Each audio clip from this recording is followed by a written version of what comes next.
Hey, eighth graders, I'm unexpectedly not going to be here today. I have a sick kid at home, so I wanted to explain what you're going to be working on for your class today, and that is still working on your final project. You have 4 days in total to get this done, and you're on day number 2. And so I just wanted to remind you of a few things that you'll need to get your materials from the cabinets. You still can do that on your own. Just be responsible with it. We're not using them as tools, or we're not using them as toys. They are tools. So keep that in mind. There are 4 people who are not here on Monday. So Jordan, you're working with Drakel. Sorry about that.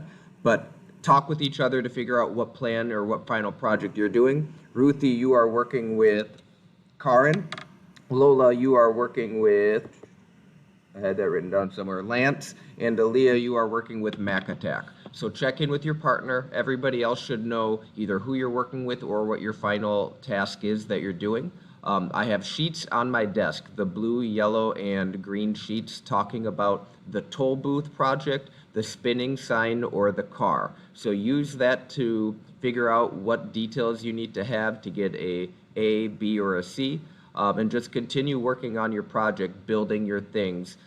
Take care of business. And so it's very easy to get sidetracked with conversations within this class. And so stay away from that side conversation and just focus on getting your work done. And I'll see you on Friday.